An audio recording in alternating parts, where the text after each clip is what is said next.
To listen to Grace's clip. Grace shared a clip with us. Let me see.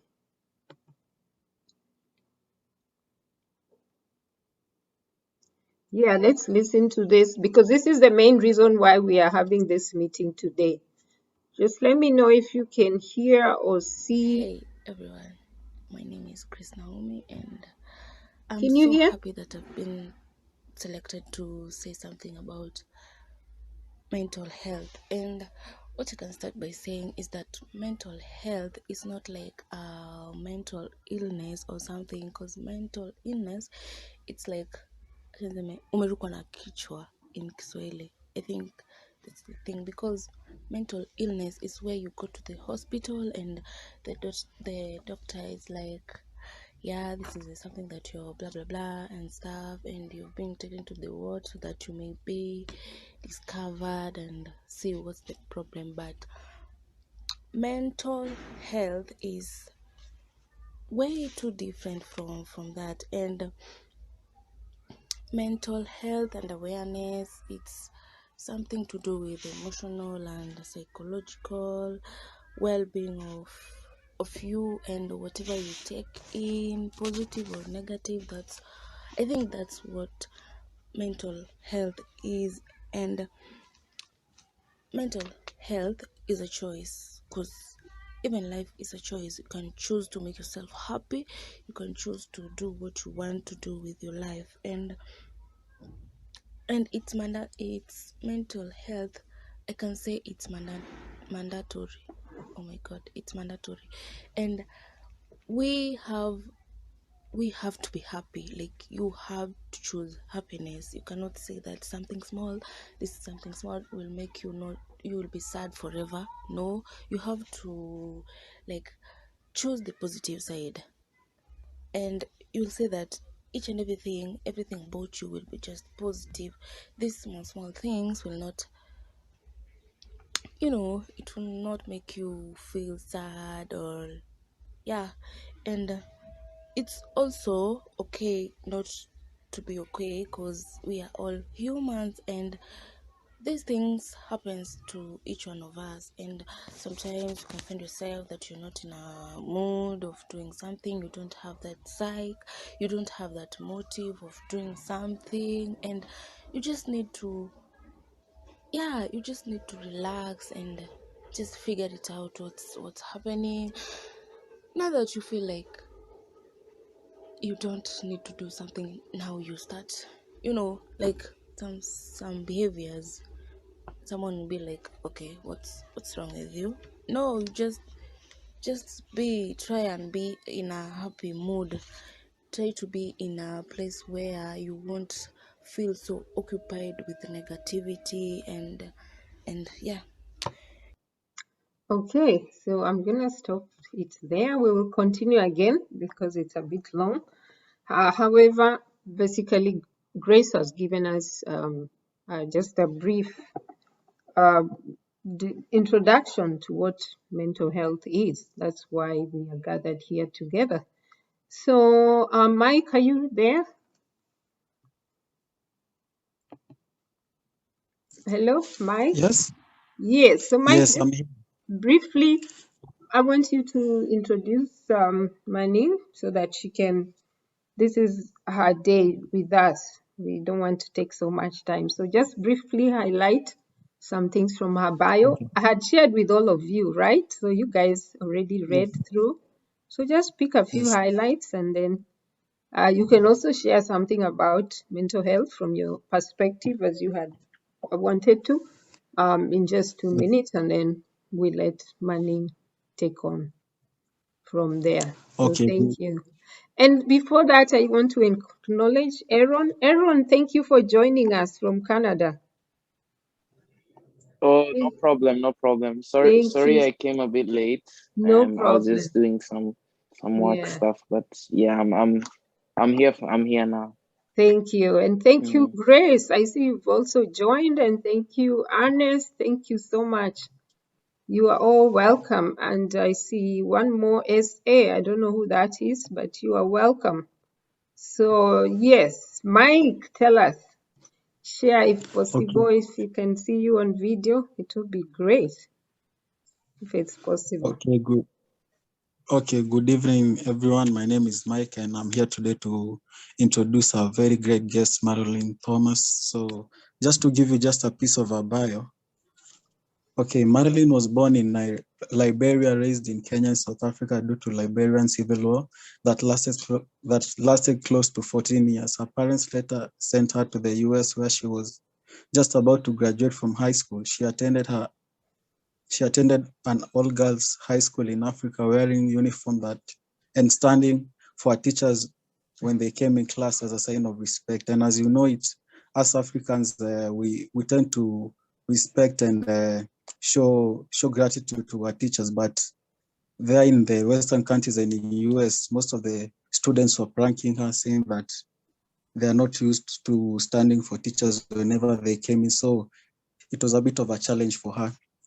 But later on, she chose to study psychology in her senior years at Surrattsville High School, just to know how the mind works. She later graduated and joined Clinton, Maryland, where before she transitioned to Prince George Community College for one semester of taking her courses in Psychology 101. Her favorite subjects were science, biology, anatomy, psychology, and at which she also excelled.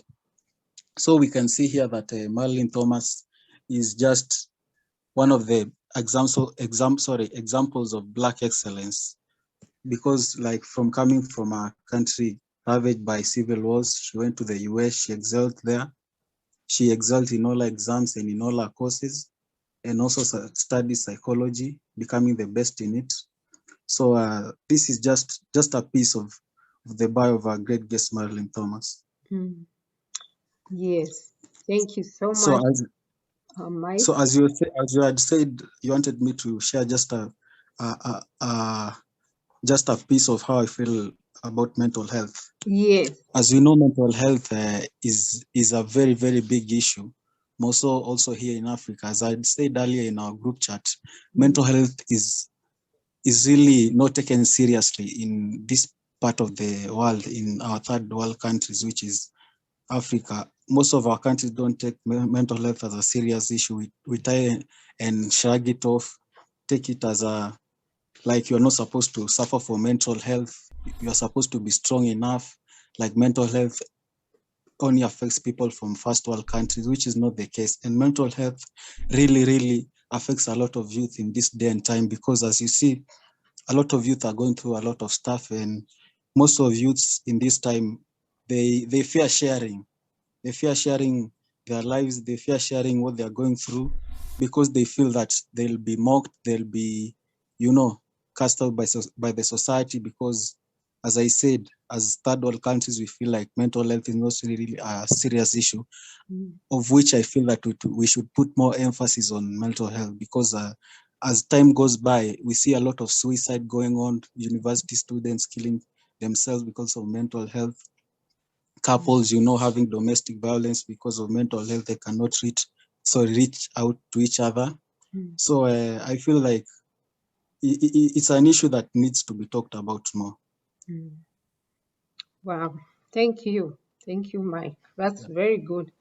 Yes. Just a bit about Maning as she comes on. I want to appreciate her. She's like my little sister here, and we are together in other networks. We study the Bible together, we pray together. So she's a professional in this area. And so mental health is also an industry, especially in this part of the world. So let's all welcome her, Kenyan style, or wherever you are. Let's just let's unmute and just say something to welcome her. Welcome, Manin. We love you. Say an emoji for her. And as she gets started, get ready, get your notebooks, and we will also engage her later. Please, let's put our questions in the chat if you have a question, so that she's not interrupted. And then at the end of it, Mike will take us through the Q&A session. So once again, let's welcome Maning. Maning, you're welcome. We love you and thank you so much for being with us today. So Thank you God so bless much. you. I'm going to give you the share. Stop sharing so you share with us. So welcome. Welcome. All right, thank you so much. It's an honor to be here, and I'm so encouraged to hear all the achievement that is on this platform, all the work that you all are doing. This is my passion. You know, hearing, I've been praying for the young people, and I just am so. It's so encouraging to see African children, you know, youth doing such great, magnificent things, and there's so much room for growth and achievement, more achievement to be made here. I'm so honored. Thank you so much for having me. Uh, um, I I'm so happy. I'm so blessed. And I like listening to what Grace had said in the beginning about what mental health is. You know, her I took down some of her key points that she just wrote. She spoke about the mental health is indeed an emotional psychological issue. It is a choice that one can make. You know, we all have that choice. And if from based in the Bible, you would know that you know, the Bible talks about us having a choice, you know, to choose life, you know, to have the opportunity to choose how we respond to what people do around us. You know, how we respond is our choice. In a matter. It's mandatory. Mental health is mandatory. We need to have our right mind in order to be able to to be able to achieve the things that we need to do. It's so important to have that right mindset. If your mind is cluttered, you're not able to focus, it's just hard to get your goals achieved and accomplished. So it's so important. And that's one of the things that I agree with you, Mike, that it has been undervalued in African culture. There has been a stigma on mental health, even going to getting ready to go pick my classes for while I was in college. It was one of those things that was difficult because I always liked the mind and psychology and trying to figure out what I wanted to do. My father, you know, he said, well, you'll have to be a teacher if you go into this field. And I wanted to be in a field where I'm able to make a difference. You know, one of my passion, I like the young people and I like the older population. So that's where I was before I became a therapist. I was working as working in the nursing home, but working with the geriatric population. And that was also, I love them, you know, just looking at them and just learning from them, gleaning from them, learning about their history, you know, their accomplishments, you know, that's just is a wealth of knowledge to just be gleaned from them. So at this moment, I'm working in um, yeah, so just to go back on what Grace had talked about too, you know, saying that it's mandatory, you know, it's something that's so important. Though there's a stigma, but I'm glad to see that there's a change that's taking place where Africans, Black people are just becoming more aware of the importance of mental health, especially in this day and age where we had coronavirus and all this epidemic and things are just taking place that will just um, affect our mind. You know, just really we do certain things. We choose coping skills that are not really effective, and just there's a downhill spiral that takes place with the choices that we make if it's not from a healthy perspective. So there's a choice to be happy. It's not always easy to make that choice, which is why it's important to reach out when you do feel like you need to reach out to somebody. It's good to reach out, and also for people around you in your community to be in tune and to be just educated about what it is, what mental health is all about, so they can know this is, they can step in to assist you, you know, have you come out and do more things. Because when you're, for instance, depression, when you're depressed, you don't want to do anything. You don't want to reach out to get to get help. You need to have somebody who will be willing to pull you out of there. Let's go for a walk. Let's go and exercise. So that's important. And I like what she also said. It's okay not to be okay. It's okay because we all have that moment. I have those moments too where I cry. You know, you just feel like, oh, you'd have doubts because the enemy wants to put doubt into your mind and your ability. We know that in the Bible, we had Elijah when he had that big battle at that showdown at Mount Carmel, and after that, he just felt really depressed. He needed to have the angels minister to him. So we have those moments where it's okay not to be okay, but at the same time, to know where our help comes from, to have that hope, which is important. So in part of my work, I try to instill hope in people. Sometimes, yeah, we're not our best at all times, and to be okay with that. Sometimes you do have to take a step back and collect yourself. Know who you are, having those moments. And I like that this is a faith-based platform where we know where our help comes from. God cares about every aspect of our lives. He cares about our mental health. So it's so important to know that. And one of my prayers is to have more people, more clinicians, Christian clinicians who can go out and make a difference and make an impact. Because when you do need to have, it's almost like a hospital. You need to have a place where you can go to have somebody who will understand your perspective, your Christian faith, and minister along those lines and help you out. So I'm just going to give a little bit of background of what I do as a therapist and the line of work that I do, and then the direction that I decided to take us this afternoon.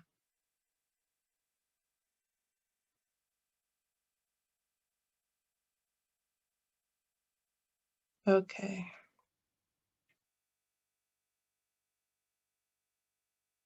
All right, so about mental health. All right, so what do I do as a clinician? So the agenda is, what do I do? I'll ask a icebreaker question, and then ask a couple of deeper questions, and then talk about the areas, the topics that I see most in the field that I'm currently in, and then I'll open up to question and answer. Okay, so the question I ask is, what I like engagement from you all. Okay, let's go back a little bit. I think I missed a slide. The order here that is a little different. Okay, so what do I do? I'm a MST therapist, which stands for multi-systemic therapy. As a MST therapist, I work with caregivers and in their homes. So I go into their homes. While in COVID, we were doing virtual. So my client was a youth, and I worked primarily with the caregiver, providing them with skills that they need, because I'm working with, these are youth who are in trouble with the law, who are running away from home, who are using drugs, who are just really, there's a lot of conflict in the home, okay? So that's when the court, will issue that they will have to come for therapy, and we're the ones who will step in, or if there's a problem in the home, the Child Protective Services will step in and have us, come in and help them. So as a therapist, as an MSC therapist, my goal in the home is to reduce the challenging behavior that's displayed by the youth, and also help the parent with skills, parenting skills, and identify some intervention, some strategies that we can use to improve the dynamics in the home, to improve cohesiveness, to improve communication. So with that, we do a lot of exploration. We do a lot of analysis. So we'll take some time. We like to get a sequence of everything that's going on to just really break down what happened. So want to know the antecedent, what happened before the behavior. There's a lot of information we want to gather. Where was this person? What time of the day was it? What was happening before this happened? Want to get those details to know what happened in the like what led up to the behavior, and then the outcome, like what was the consequence. Negative, maybe the child ended up running away from home, or using drugs, or just doing other things. So we just want to know what happened in those instances, and then we come up with the most possible driver, the one that could possibly be the primary reason why that behavior happened. And then we try to get interventions to work through that. And why we're called multi-systemic is because it's not just, we believe it's not just the youth that is the problem, that the problem lies within the youth. It's also the parenting, the community, the influence of the peers, the system, the entire system. So we're trying to get everybody involved to make sure that we're able to get the most out of our treatment, to get a bigger picture.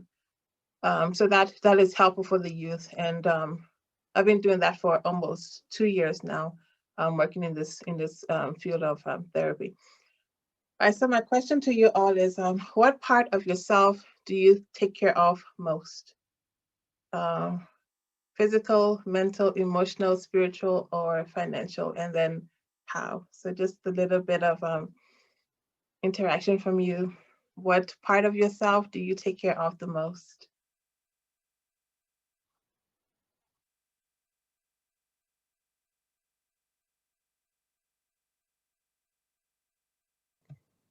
Yes, Mike, I see your hand is raised. You can go.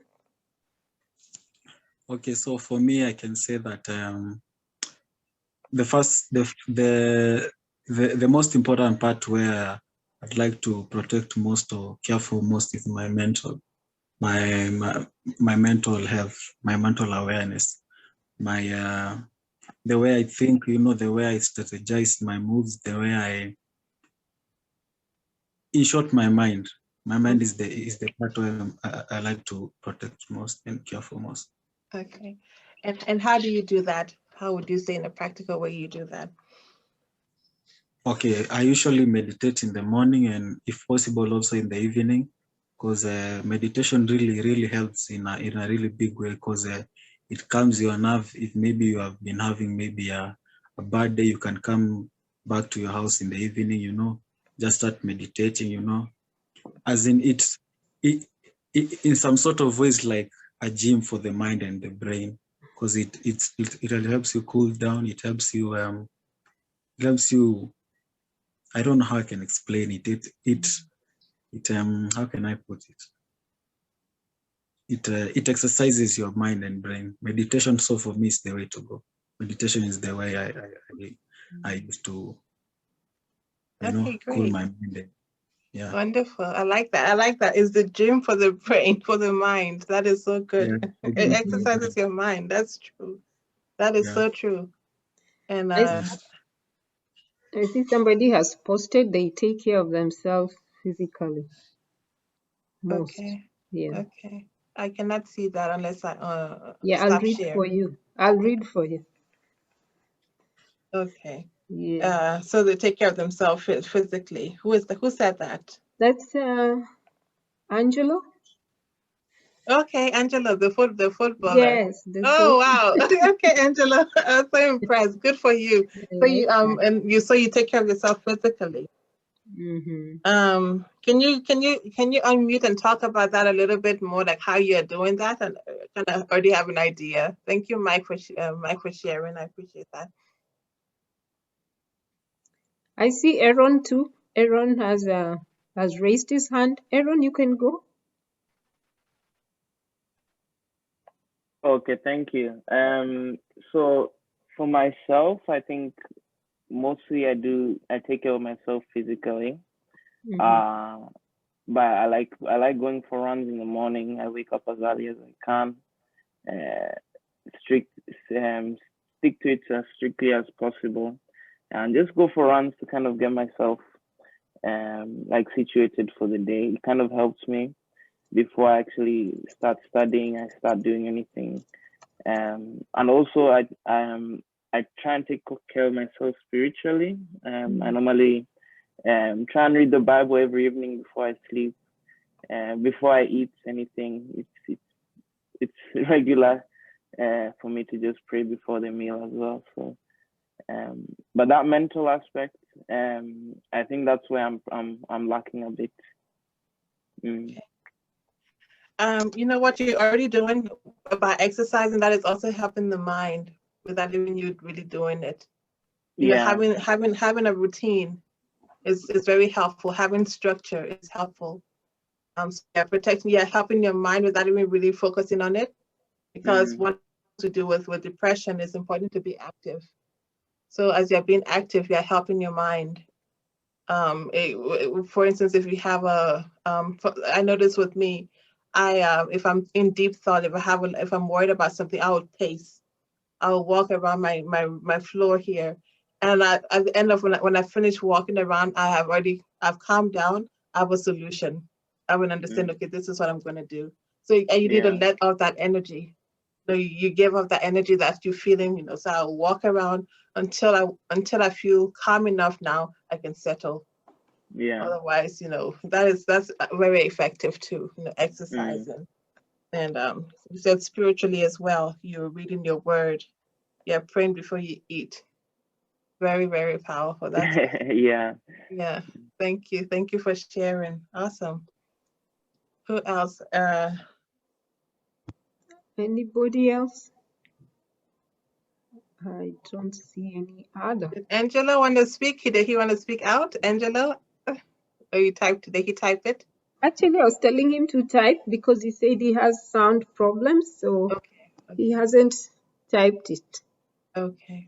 So yeah, we can come back to him. All right. Okay. So yeah, well, thank you for that. So it's important to take care of yourself. It all links together, really. Physical, your mental, your emotional, spiritual, financial, it all links together. If you're having financial problems, your mind is not really, in the right space. If you're concerned about money, it really impacts your mind. It impacts your relationship with other people around you. In fact, it all links. So we want wholeness, wellness, in every area. So, but sometimes we tend to maybe focus on one area more than the other. And it's good to get a balance there. It's good to have a balance. All right. So then I want to go into. I have two more questions to ask you. Okay. So what challenges do you see? Do you or adolescents, young people facing in your world, okay, or in your areas? So what challenges do you see young people face in your area?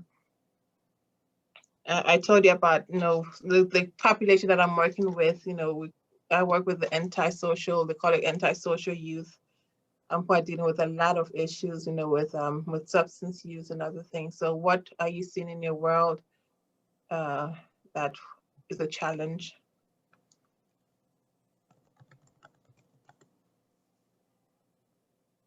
Michael has his hand raised. Okay. Yeah, go ahead, Michael. Mike, unmute. Can you hear me? Yes. Okay, as I was saying, Marilyn has said the first one is substance abuse, as everyone knows it. It faces a lot of youth in the world. Then secondly, there's unemployment, which is also a very big issue, and also one which I've noticed a lot of people have, or I've seen also my friends have, is people don't have that sense of belonging. People don't really know their purpose. They're just living for the sake of living, just knowing there's tomorrow without knowing why there's tomorrow or what they'll do tomorrow. People don't really have that sense of belonging or sense of purpose. What's the purpose? What's their purpose in this world? What did God create them? What did God bring them to this earth to do? They're just there for the sense that, they were born, they go, you know what I mean. They don't have that sense of purpose, sense of belonging. Yeah, that is good. Let me stop share for a little bit. Yeah. So you said substance use is big, unemployment, the lack purpose or having the identity, almost like an identity crisis, lacking what their purpose is in life. Okay. Yes. Yeah, those are big. And that could be here as well in the United States. That's the same thing. It's so easy to, and most of the time when you have with the behaviors that I see is because of the peer group that the person is associated with, because they want to have that sense of belonging, and the group would tell them if they're affiliated with the gang will try to kind of detect their purpose and who they are, and that's where they start to copy those behaviors that was not really theirs, but they're trying to. Go ahead. Sorry to cut you short. We're talking about gang banging, or What is that? gang banging. Like, okay, I've been watching a lot of American movies. The movies, they usually portray like there's a youth, he joins his fellow youth. They form a gang. It's like gang Yes. banging. Yes, Yeah. yes. They form gangs, gang affiliations. And so that is one of the things too, like trying to find your belonging, and you're finding it in the wrong place, finding it with the wrong crowd. So one of the things we work with is trying to identify new activities, trying to identify what is the strength of this individual, what is the purpose. We try to work through that to get those, to have the youth understand, this is my purpose, this is what I'm good at, and so that they can do more pro-social activities and not engage in such behaviors. But that is one thing to really, that is important. I don't know if anybody has any other areas where they see that as a problem in Kenya, or where you're currently staying, pertaining to the youth. I see Grace has raised her hand. Grace, you can go. I can say,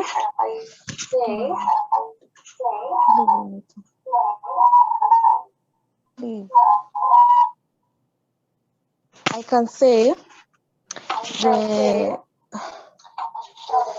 You need to turn off one gadget.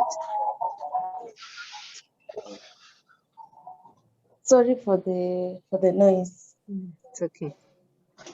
I say the challenges that most of the youth have seen, they lack that urge to say no.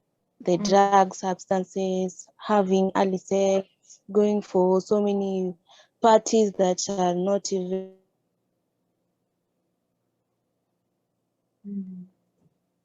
Okay. That's peer pressure. Yeah, exactly. Yeah, peer pressure, the urge to say no. And that it links back to a sense of belonging, trying to identify, where you belong.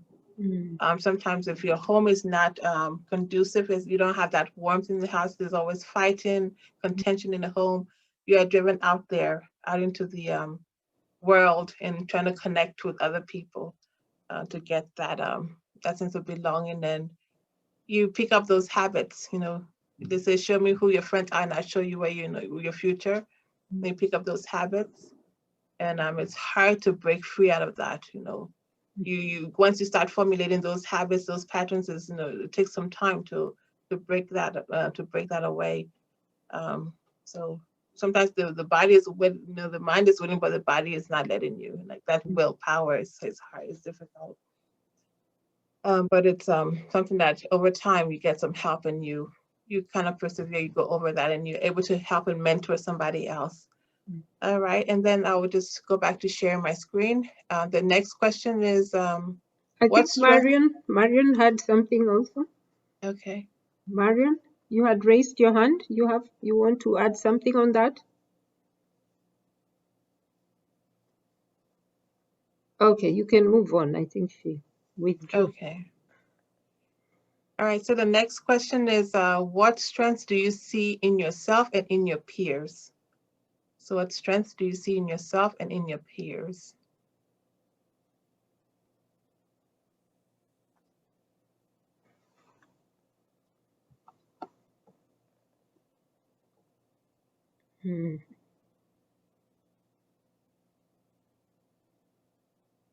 Audrey, you want to jump in on that?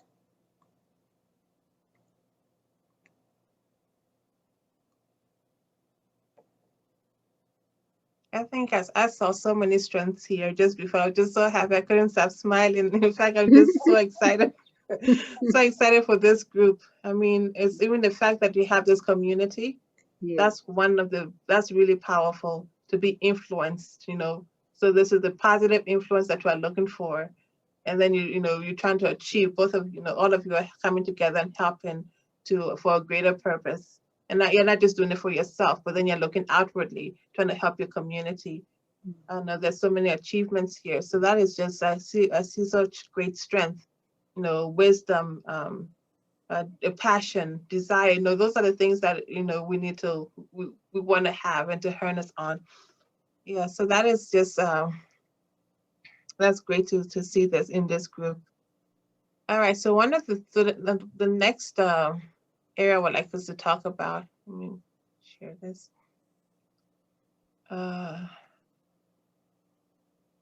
Okay, so the area that I find most, the area that I see is most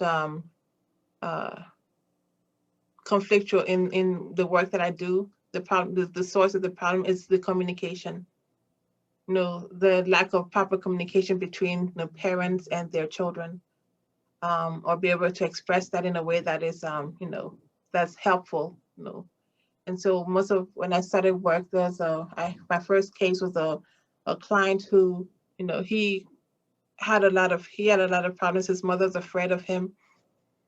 She had called the police on him, taking her other kids out of the house because, you know, there was great, you know, conflict in the home.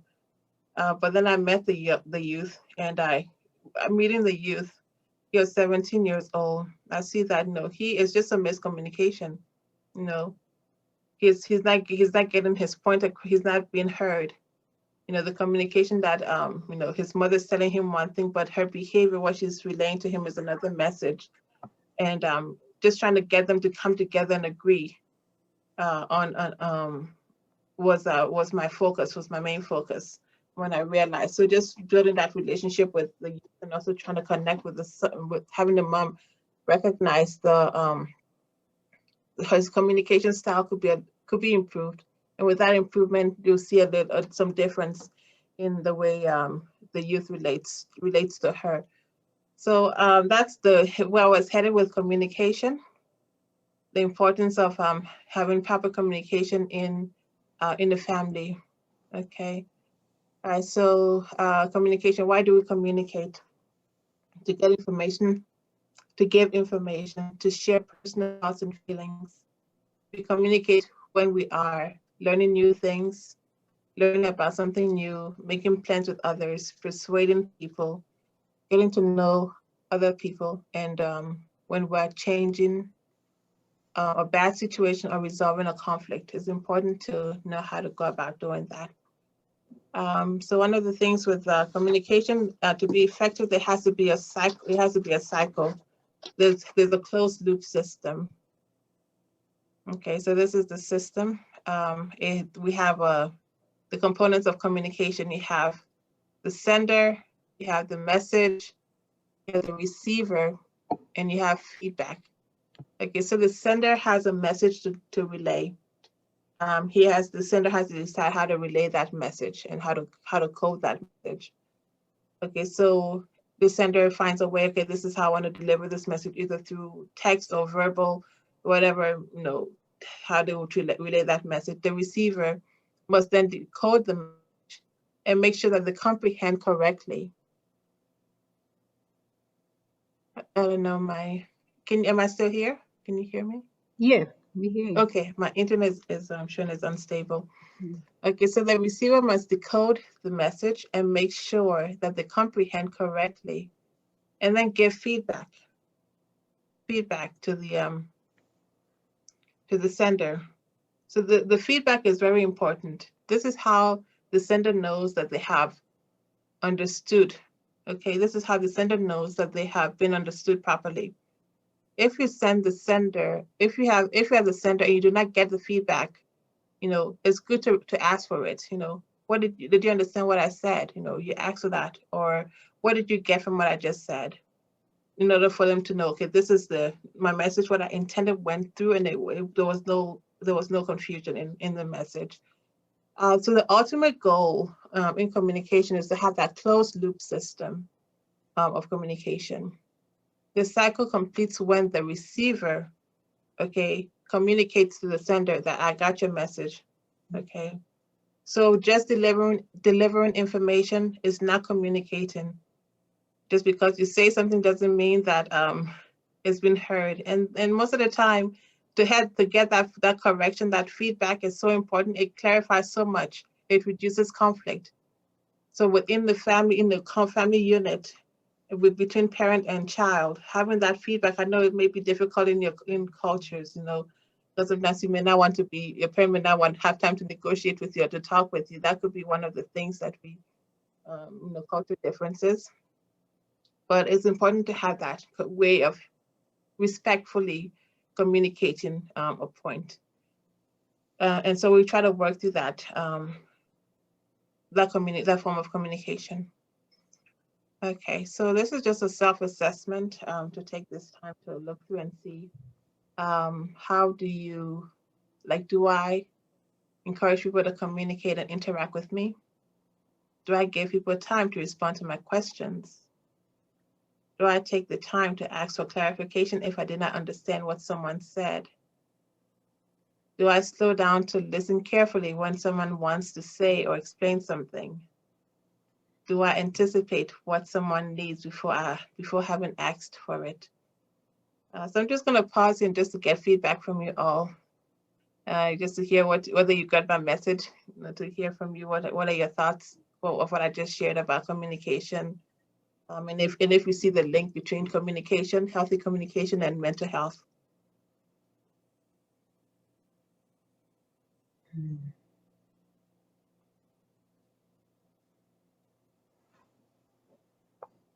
Any takers? It seems like, let me just jump in. It seems like this issue is like when it's like a cycle that has to be complete when it involves communication. So many times I think there's breakdown in communication, and those are the gaps where mental health now takes advantage of. When there are gaps, we speak to one another, but we are not communicating. Or sometimes we assume this is what they want. So I know growing up as a young girl, I think I had that kind of a challenge. I couldn't express myself. And so you just survived through, and I believe that's a common thing in Africa because we are not given that to be expressive. So that's something I just want to say about communication. It's a cycle that if it's not complete, there's a breakdown somewhere. Right, right. Yeah. There's a lot of misunderstanding. A lot of things can be cleared out with proper communication, and respectfully communicating what you have to say. So this is where most of the time when I'm in the home with the family, a youth is saying something, but maybe the way they're communicating it is through the action, because it's more than just verbalizing it. You have your para communication where it's your tone, because my first client that I worked with, it was her tone.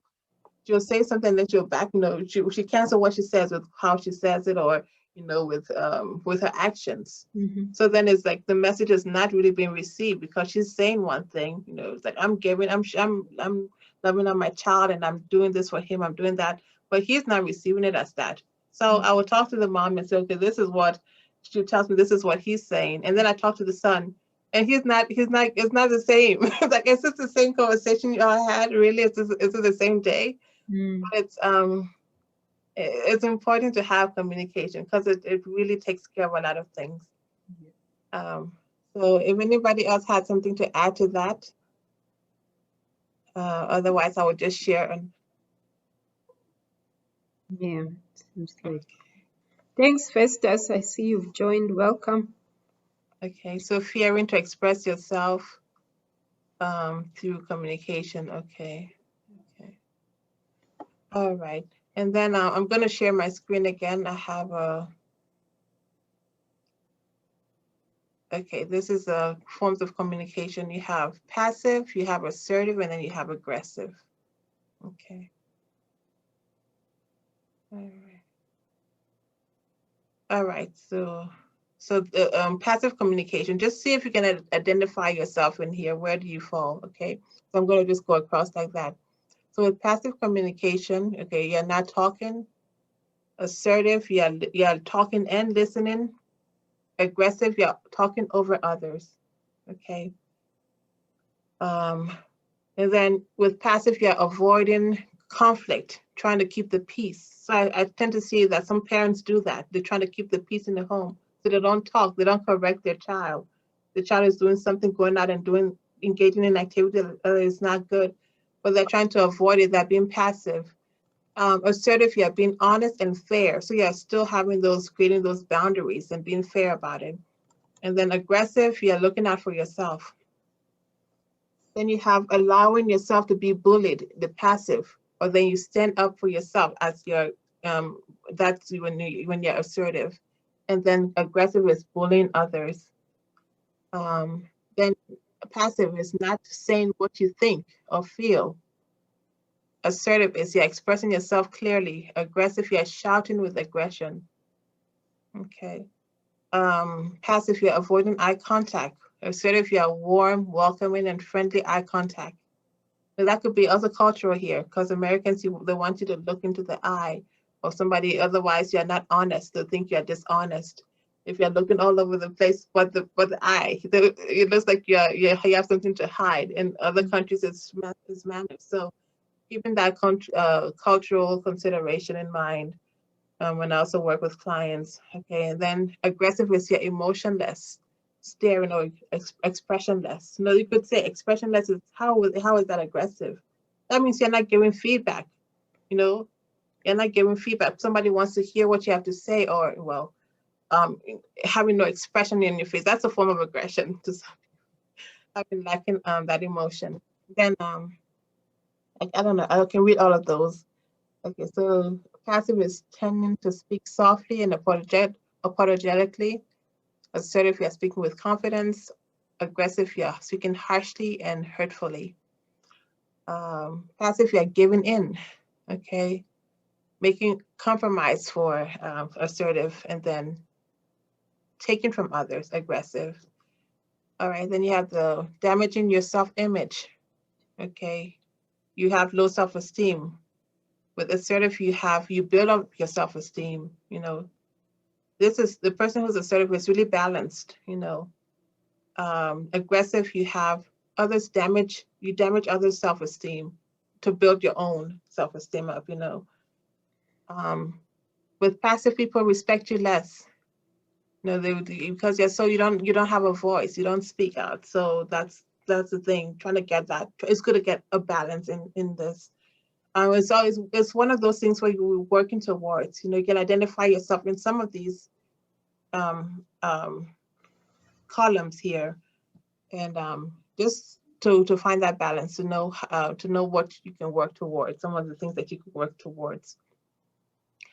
Yeah, so you can just look through the other, you can screenshot this and then and review that. But I was just thinking, what if somebody would be willing to share from this list which column that they could see themselves being passive, aggressive, and or assertive. If they can share, you can share what you can identify with on this list.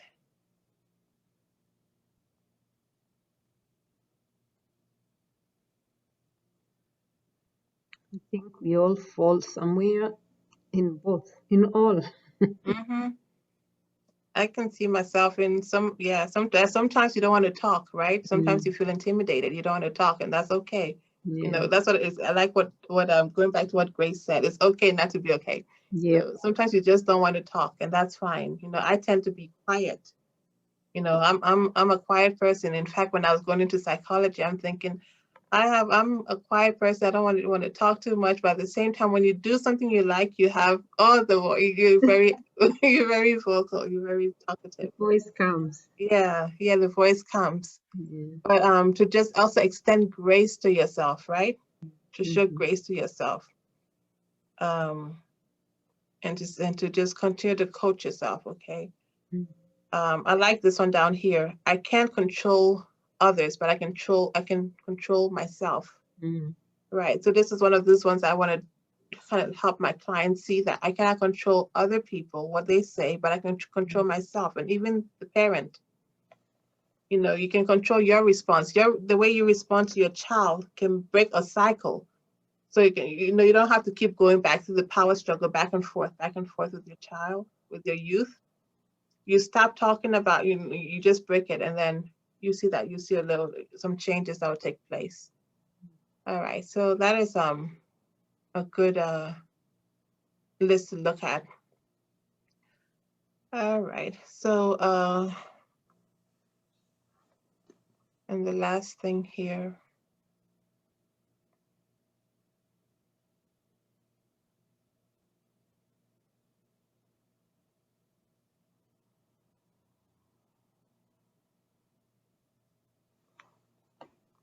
Yeah, so be transformed with by the renewing of your mind. Romans 12:12. That's the scripture that I like. I don't know how much time I have, but yeah, this is for the most part, it's just, the renewing of your mind is so important. How you think, how you communicate, what you believe about yourself really plays into everything that you do. And then there's a cycle. How you think about yourself, you give it out into the world, and then you receive that because that energy is kind of coming back to you. So that transformation that takes place when you decide to, renew your mind and think in a way that is a little bit different from what the typical way that would be harmful to you. Maybe put yourself depreciating, putting yourself down. But it's something that takes work to be in the right environment that will cultivate you and allow you to stand up and to speak out in a way that will create that positive, that positive change that you're looking for. So that's what I have to say, at least with this one. Communication has been a big one. If I can get some feedback of what you've heard, anything that you've gotten from what I just shared, would be great to get that. Yeah. Okay, fear is a big factor, yes.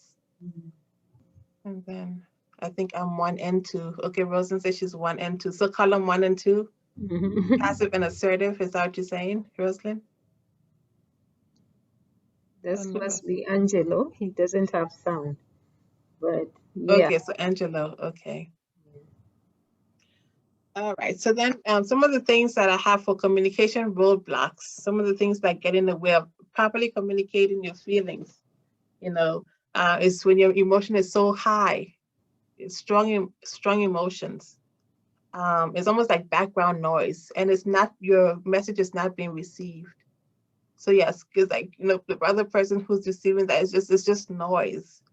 Parents I work with, they say, I talk to my child over and over again and they're not receiving it. Right? From your perspective, how does it feel like when somebody is constantly telling you things, you try to block them off, you put a block and you don't really listen to what they have to say.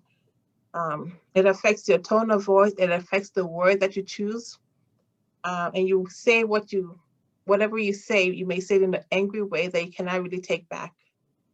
And it really makes it hard for your point to get across because of being so frustrated. Another thing is giving too much information. Too much information can also be a roadblock to proper communication. You limit how much you have to say. You don't give everybody, bombard you. It's almost like a fire hose. You're just giving everything to. It's going to be hard. You do it one at a time, working on one thing at a time. And you keep your conversations brief and focused. Brief and focused. And use examples that the other person can relate to. And then another roadblock to communication is forgetting to give feedback. Like you said, it's good to get that feedback. What did you hear from what I just said? And then let's recap on this conversation to have that. So it's good. It's just good engaging with your friends, engaging with even in the community, in your world. It's just good practice. Communication is so important. It helps you through so many gamuts of your life. It helps with rapport building. It just helps. So with getting those roadblocks out of the way, like your emotion when you're so emotionally, charged, that's not the best time to talk. If you give so much information, that is good, especially when you have a conflict. You just don't want to give too much information and then not getting that feedback. So one of the things that we work on with the client about communication is using I statements. Have you heard of I statements? So that you're not blaming somebody else.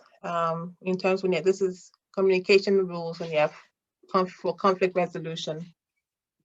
You're expressing how you feel and the conditions that's making you feel the way you do. So by expressing how you feel, that message is being given out there. And also, but then also keeping in mind that even if they don't receive that message, I've delivered my message in a way that was helpful, to me. It helped me stay cool So always remembering that you play the role. It's like you have you keep charge of your own emotions. You don't really let the other person drive you into anger. If they don't receive that, that's okay. If they don't give feedback, that's okay. And then also, yeah, so the next thing is stay open. Stay open to resolve problems. Be respectful. If the other person, of the other person, you're going to be considerate of the language you use. And you also stay present focused. Stay present focused and to the point. And be careful not to interrupt. You wait on your point. If you're somebody who may not remember what you have to say, you maybe just write it down. Write your point down in those instances. Give validation. And one of the things I had with my client is that his mother did not validate. It's important to get that validation. It's something we look for. We look for, you know. Like, I hear what you're saying, even if it's not, the mom would think it's not true.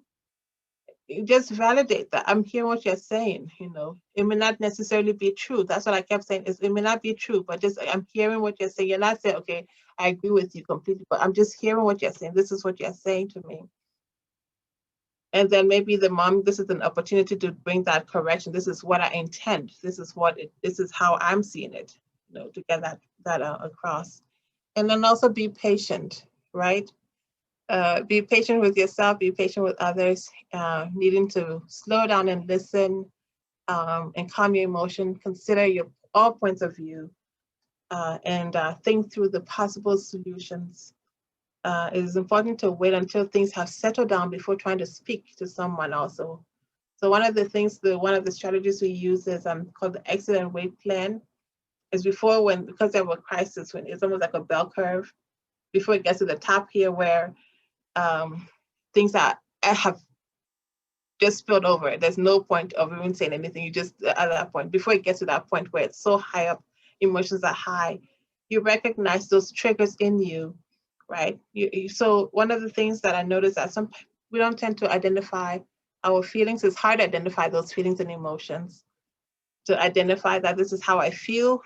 The default usually is anger, but anger is what we express, but inward is more than just anger. It could be fear, it could be sadness, but it's coming across as anger.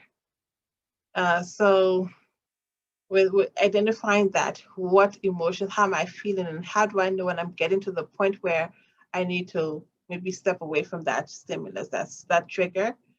You step away and then you activate any one of those things that you all said you did earlier. You go and read your Bible, you're going to go for a run, you ride your bicycle, you go and talk to a friend, what else? You just do something that will distract you, that will bring you back to baseline before it gets to a point where you say things you regret, or you just get so upset. So that's one of the things that we try to do. And then also, anyone who is not involved in the conversation, that conflict, should just stay out of it. Don't get involved. Keep out of it. That just adds flames to the fire. We don't want to have your input in there. Separate, maybe about after 30 minutes, depending on how long it takes you to de-escalate. After you have activated any of your coping strategies, your exercises, your reading, your meditation, and then you come back and you talk.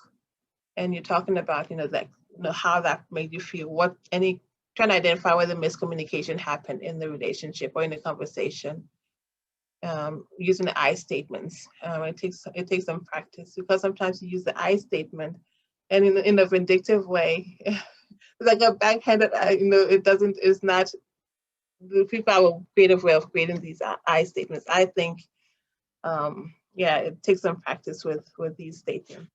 Yeah, so that is one of the things that I really find important as far as working with in the mental health, effective communication between parties. Learning that can really take you a long way. It's something that I'm also working towards, just continue to work on that, because we think we're always there to improve, building upon ourselves. So that is pretty much our my presentation. If you have any questions, you can go ahead and ask them now.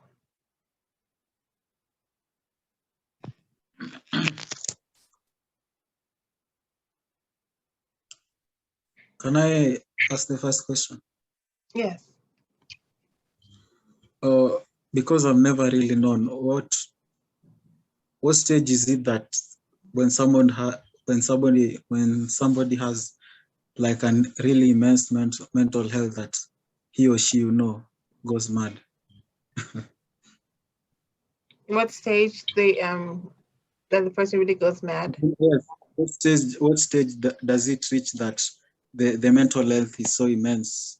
Sorry to say that he or she, the person goes mad. Wow, I guess everybody is different. We have different tolerance level. It's different for everybody depending on your support. Sometimes it could be you've coped with so many things, you've had so many things happen, but then there's just that one thing, that breaking moment that will tip you over, that will cause you to have a nervous breakdown. And either you need to get some help, you go and you have to get on medication. Sometimes like right now with like crisis happening, somebody, back-to-back issues with COVID, maybe you've lost your job, you've had different losses, and then it comes to a point where you cannot take it anymore. You just know you have that nervous breakdown. And but it depends on for everybody. It's different. It's different because it's not just one size fit all. So there are many factors: your tolerance, ability to use healthier coping strategies to reach out to your community. Yeah, if you have that nurturing environment, that would be helpful. Even if sometimes you do have that environment, but still, it's hard to break. It's hard to break you out of that funk where you are just in your head. But it's something that just continue to have that awareness in your community. It would be helpful to have those platforms where people can talk openly about, this is how I'm feeling, to express that without being judged. Mm-hmm. So meaning that the breaking points is different depending on the person. Yeah. Mm. Yeah, I think also gender-wise, it's easy. I think if I'm not wrong, it's easier for ladies than men or boys, because girls tend to share, talk, they cry easily, but boys tend to hold it inside. So I think in terms of gender, that is true. Do you tend to deal with boys mostly, youth who are male? I've had a fair balance. I've had mainly females lately. I had one male recently who had really severe mental depression, but he was also the behavior was substance abuse, but he was self-medicating because of the depression. He had a history of abandonment, rejection, conflict in the home with his father. At some point, he was homeless, and then came back to live with mom. And it was just. But one thing with them, he was a good communicator, though he didn't see that. He was very hard on himself, thinking he had. He didn't have the coping skills, but he had managed to sustain from not using marijuana for a period of time, which showed really great strength. But he didn't identify that because of how he was raised, just that expectation that he had put upon himself. So but he had, when we identified that, was a little bit later on, because he had, initially when I met him, he was very, very jovial, joking around, masking what is happening. So it took me a while to recognize the depth of what was going on. And it was towards the end where, at the end of, because my program is brief therapy from 3 to 5 months, at the most 6.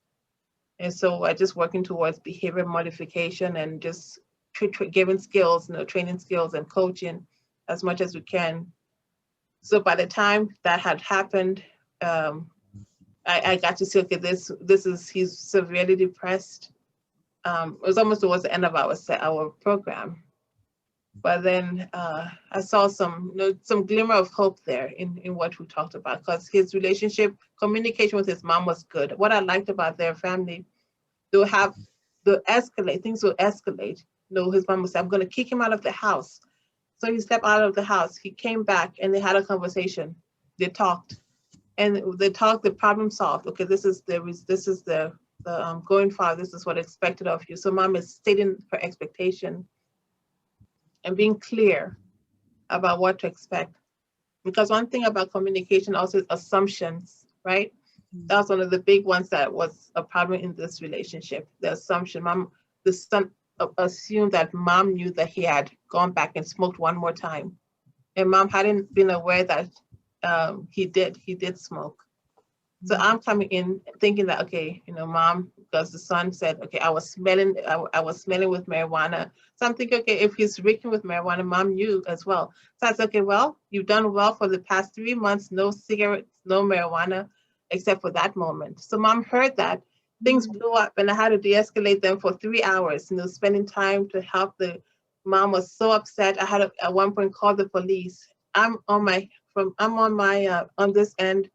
They're about a few miles away and I cannot get to them, not know what is going on. So just that communication has been helpful in that instance, if there were no assumptions, clarification of what's happening. But as far as his opening up with his feelings, he masked it for a while. He wasn't really open until towards the end when I realized the depth of that, his mental health. But I also, before leaving him, before closing the case, just try to instill hope, where identifying that future, looking ahead. What's your plan for the future? He has so many plans. He wants to help people who have been through the same thing, who have been homeless. He wants to have his own business. He wants to, just to do so many things. And he's a therapist among his peers. He gives a lot, but he doesn't really receive a lot. So just getting that Sorry to cut you short, Marilyn. So you're saying that also PTSD can become one of the contributing factors. Yeah. So PTSD can be other trauma, but as I said, it's different for people. Some people may go through trauma, but at the same time, it's not impactful on them. And with trauma, you work with, going through the trauma course. You don't have, if it's not impacting the quality of life, though something major happened, you may not need to treat it because it's something that has been, there's enough, I guess, resilience there that it doesn't really, you can work around it. You don't really have to touch on the incident that took place to be effective. But that sometimes you need to address that trauma. Address that. It needs to be something that will be gradually, exposure to what happened, and then talking through it so that it doesn't really go away, but it's just easier to relay that information of what happened and to come to terms with it. So sitting with that, being able to sit in that distress and learning from that and able to, move on from there. Okay, this is a lesson learned. This is what happened to me and I can still move on from there. Taking charge of your life, that you're not the victim. Being empowered in where you are. Yeah. Thank you for those questions. I'm just gonna play a little bit more Grace's clip, if you allow me. Okay, thank you. Let me know if the sound is good.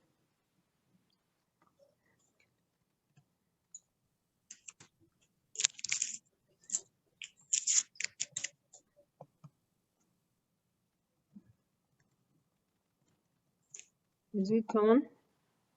No. No, I can't hear it. Okay, let me try again.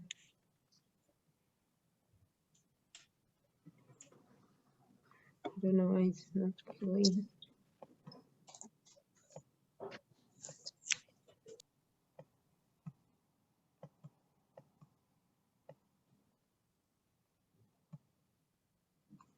Okay, sorry about that. Let me sort out the technicalities.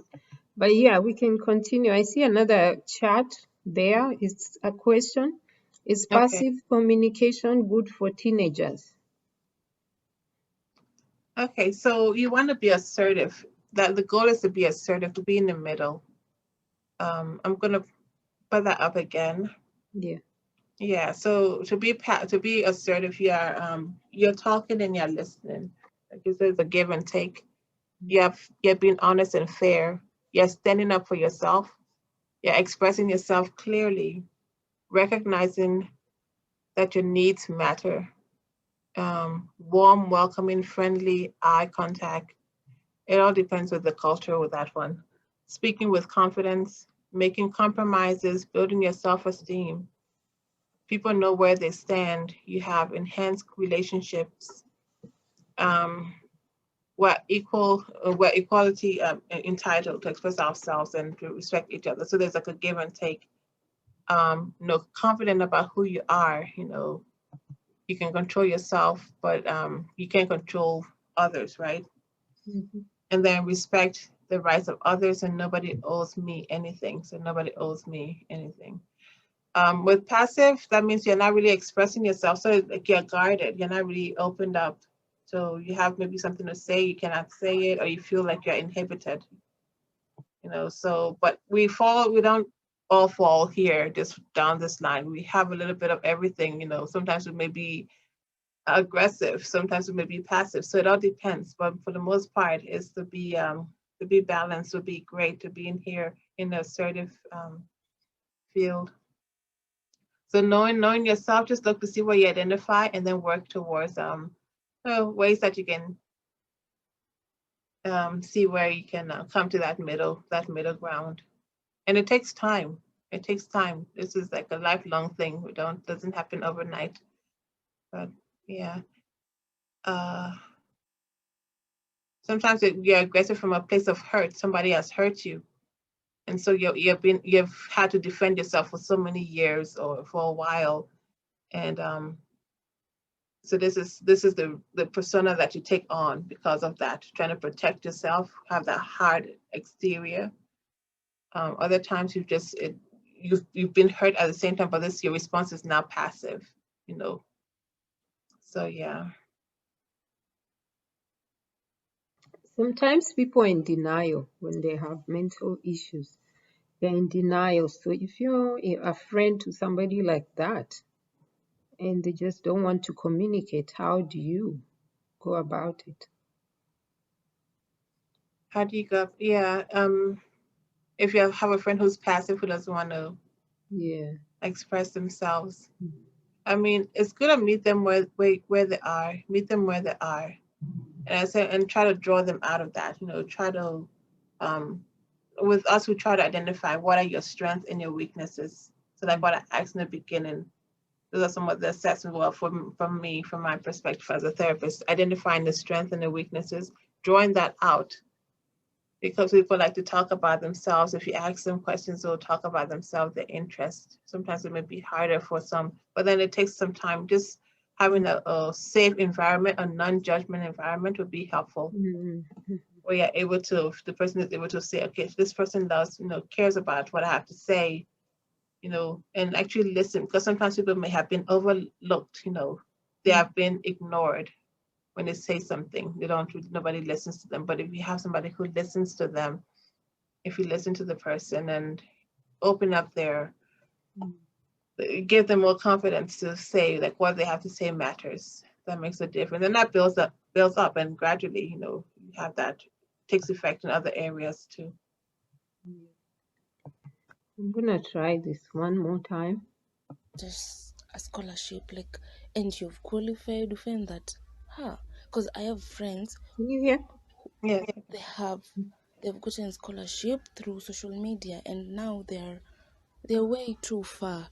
And yeah, you should just take social media on a positive side, but social media also, it has some negativity, and you'll find that if you don't use it well, you'll get pressure, you'll get the bad vibes, you'll get the anxiety, you'll have that.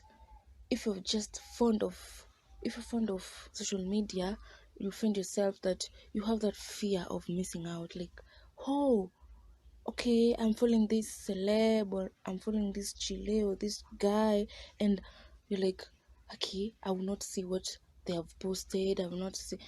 Now that you, for example, we say that you don't have bundles, or your Wi-Fi has been cut off, and you're like, oh, how will I do it? Then you find yourself, you're using other ways, other means to get just bundles, so that you can go and see what your friend or that celeb that you're following has posted. Or even you yourself, like, you feel like, you're so pretty, you've visited this place, you want to take a selfie, you want to tag people. So each and every time you're at your phone, seeing how many people have liked it, okay, mbono huyu waja like, why, and stuff, you find like you're just getting some pressure, and you're like, okay, why are they not liking my photo? Kwani it's not that good? Yes. Yeah, I just wanted to play that clip which touches on social media, which can be a source of mental health pressure. Talk about that. Yeah, that's a big area too, the social media. The young people, most of the time, you get bullying on social media. And now with social media, whatever you put out there, it goes viral. So before in the past, bullying happened in your community among your peers, but with social media, it's just exponentially changed. Like you have more opportunity to be ridiculed on social media. One of the things that with social media is the ADHD, like it causes, like with a computer, constantly being on a computer, like the lack of focus, that the young people have. That's a lot of there's a link to that, where you are not able to really focus and pay attention in school, and then that also plays a role in your home as well, with conflict between your parents, with school and in your work life. But yeah, there's so many factors with one of my client has she wanted to harm herself, to kill herself, and so she came back home, and her mother wouldn't let her be on social media, because social media was like one of those drivers that caused her to um, to harm herself, because you are influenced with so many people. People who gave her, she had somebody who had influenced her wrongly, want you to go ahead and harm yourself, like cut yourself to relieve some stress. And that's not a good advice that she took. So following that, it becomes, now you're on that path where you familiarize yourself in that behavior, and it's hard to stop. So also getting to trying to fit in, a sense of belonging, is where you see that it's perpetuated. You have that sense of belonging. You want to belong in this group. You see your friend from school doing certain things, and you're not included in that party or that activity. It makes you feel bad, and then you also want to harm yourself with that. So that is just an area where if it can be, one of the things we work with parents, just to monitor and to supervise that. In those instances, it's important to supervise. I know my group I work with, I know some of you may be older, from 12 to 17 years old is the age range that I work with. When you're 18 years old, that's a cutoff point, because at that point you're considered an adult. So to monitor the youth activity on social media is so important, because you have then sex trafficking as well. People use that, and they want to post things on social media, and that, in the area that I work in, is a big thing, where kids are doing certain activities, and it's just harmful. It's just the environment. You can get good and you can get bad in there, depending on which side you, like what you follow, who you follow. So that aspect of just monitoring, as for the parent to monitor the youth, what they are doing on social media, and even be the child's friend on social media. So the mother is her friend on all her platforms. So we had specified some rules. This, if I'm giving you back your computer, your iPod, or your phone, but I have to be your friend on all of your social media, because it's important to monitor. So that's an area where it's really a lot of things are happening on those platforms. But at the same time, I'm pleased to see that one of my clients also is the same girl. She also posts her past, so she uses it to empower other people. So she's saying, she had like a TikTok video where she says she doesn't want to go back to where she came from. Like, maybe I should smoke a cigarette. Then she opens the door. Like, what does this door lead me to? Back to the home where she came from, like the residential home that she had come from. So just encouraging people to use social media in a positive way if you've gone through that, like trauma, or to encourage your peers. But at the same time, if you can limit yourself from certain sites, it'll be beneficial to you. If you're not able to cope, it's almost like if you're addicted to some substance, you wouldn't want to go ahead and expose yourself to that. You want to reduce that the influence that has on you, or the platform. In this case is social media. So it's a balance. You need to have both, identifying your strengths, what you're able to handle in social media. No, because now it's like you have to be, the idea of having that, like, people liking you, give you that false sense of belonging, and in your own community, people may love you, but then because they're not liking you on social media, they're not following you, it just diminishes your self-esteem. And sometimes it's doing best to cut off that social media. It's hard, but some people have done it, and they've seen some impact. You're more productive, right? Your attention is not so divided. You don't want to. It's very addictive having a phone nearby. So it frees your mind to do other things, to be more creative. I've heard of some parents who don't give their children phones, but they've done great things, started businesses and done other things, because at that point you need to redirect that energy that you spent on social media doing other things. Wow, that's amazing. At this point, let's see.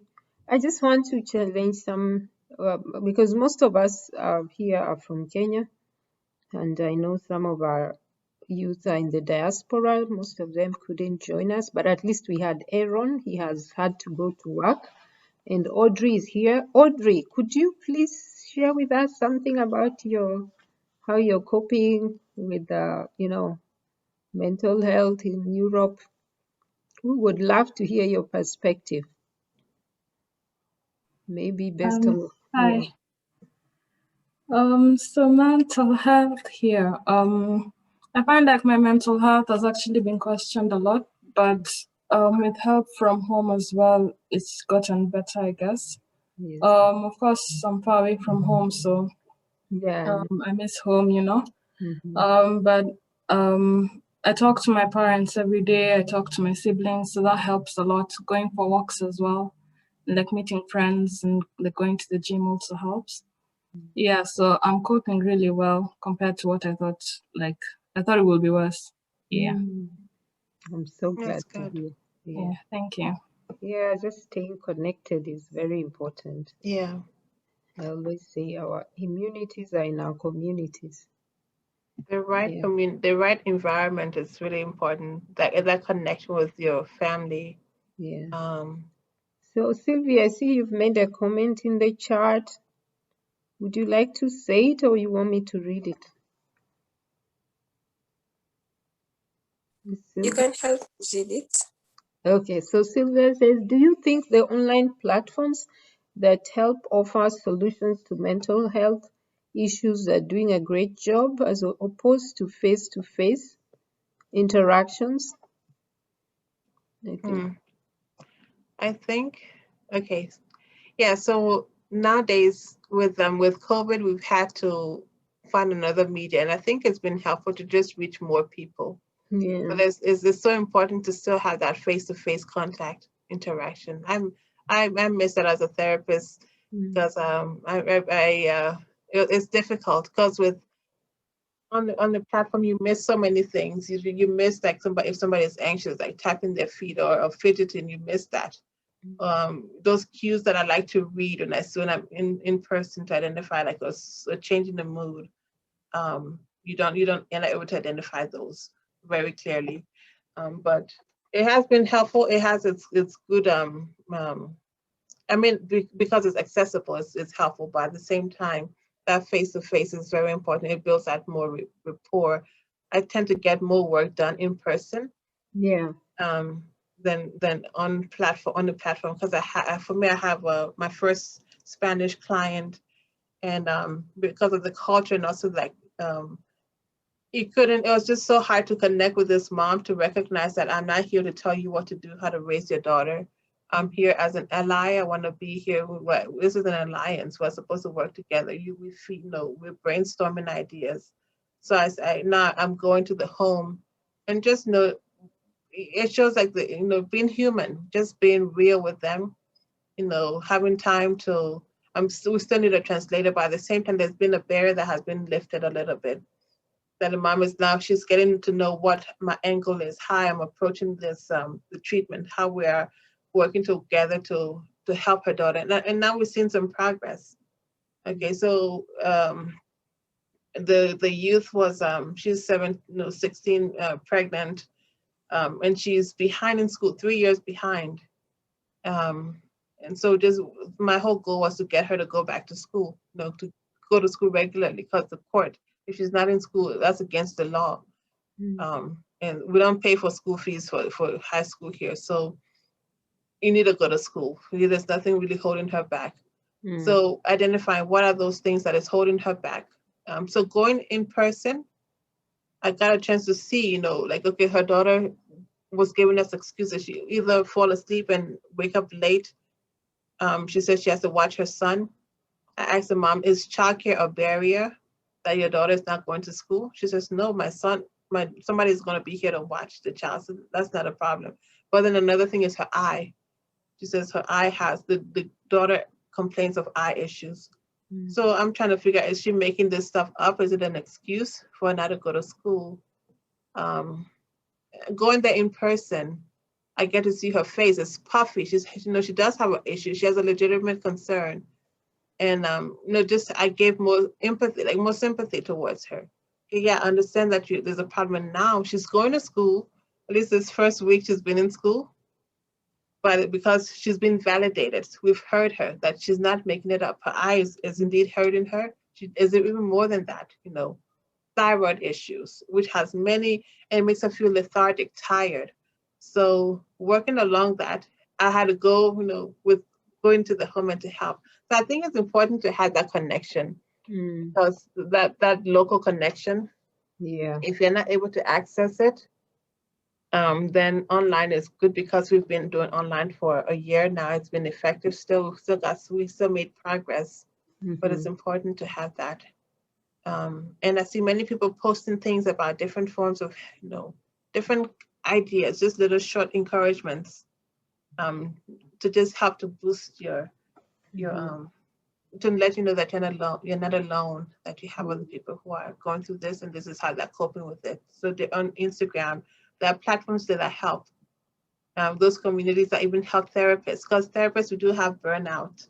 We have a lot of burnout, and I've been a part of those platforms that encourage, and that's been encouraging for me. So I'm sure it could be, if you have a platform like that, it will be encouraging to you as well, to just see, okay, this is what's going on. This is having those live sessions where somebody's talking about their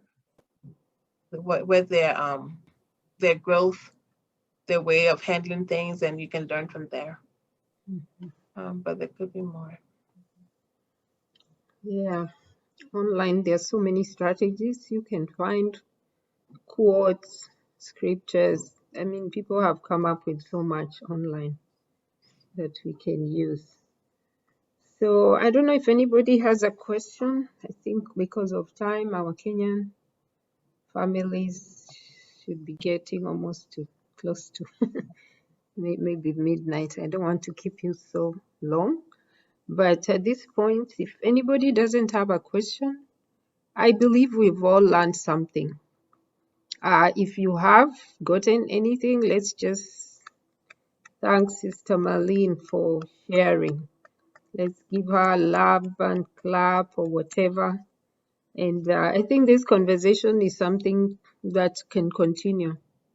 It has no end. It's an industry that is developing, and I pray that in Kenya it will be more. I know there are already interventions happening, but I pray that as youth we will continue to advance these conversations to help one another.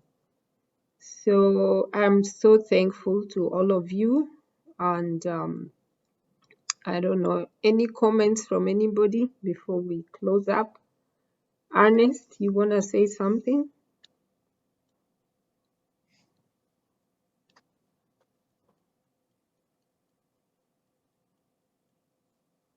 Okay. Yeah. Like is that who have listened to us, thank you very much. Please be our change agents in each and every group you are in.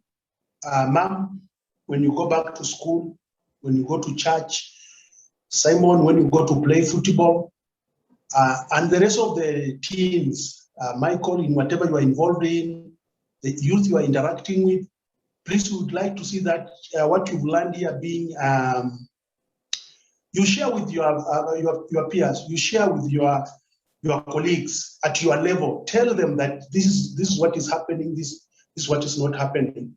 You remember when Samson tied together the two wolves and he sent them to the field, the destruction they did was so great. So as I've said, you guys, you are our agents. Go out there, we are backing you. If anything, you need any help from us, please come back.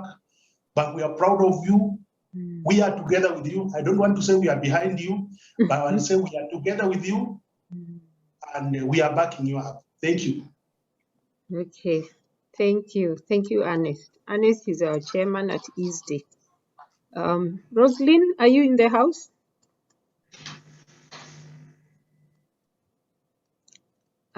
Yeah, I think they're sharing connection and the sound was a challenge. Marion, can you unmute yourself?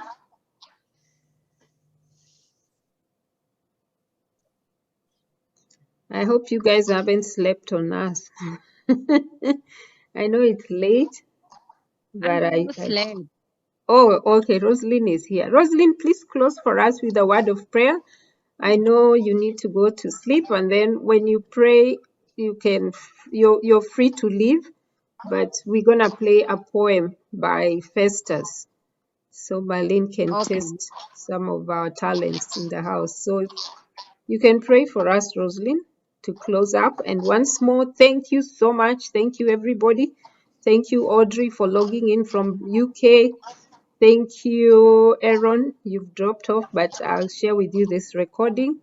And one more time, thank you, Marlene. We truly appreciate your time. All the information you've shared, we'll continue to chew on it. So God bless you all. Okay, pray for us, Rosalind.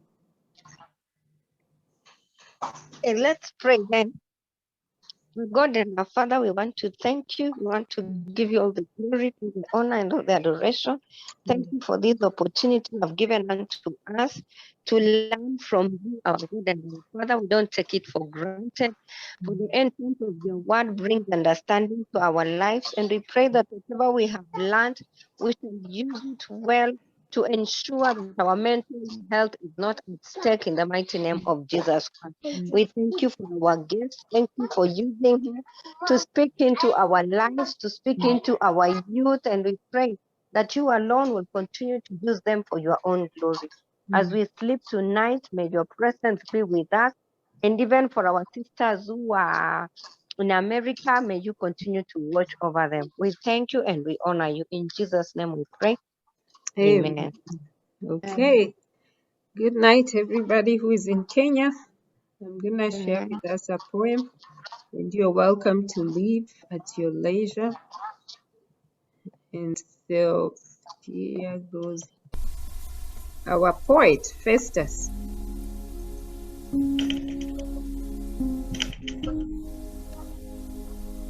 Audio Jungle.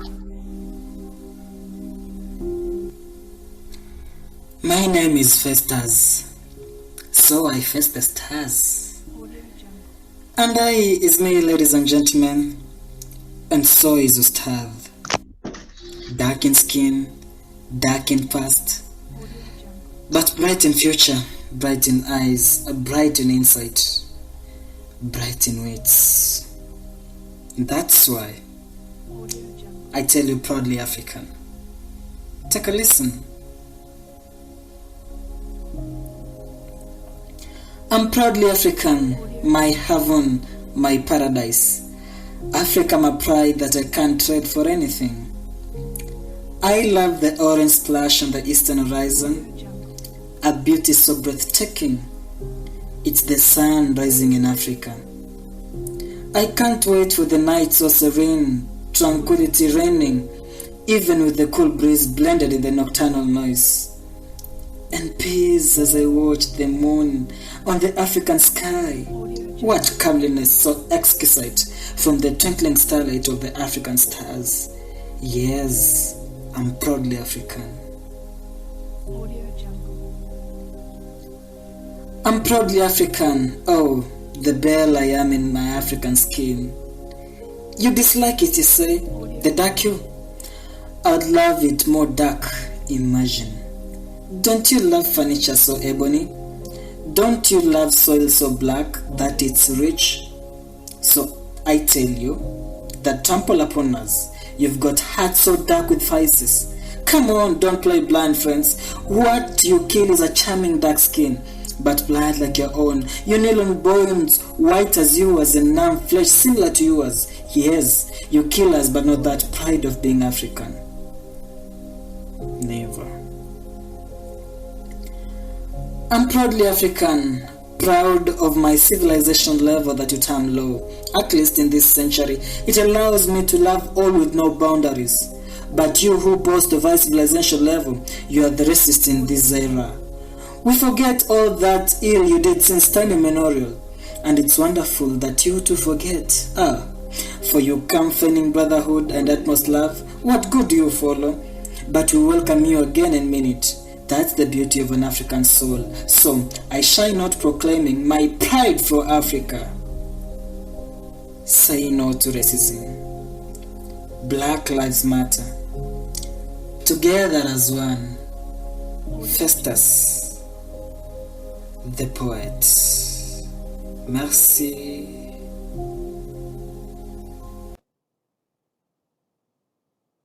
Wow.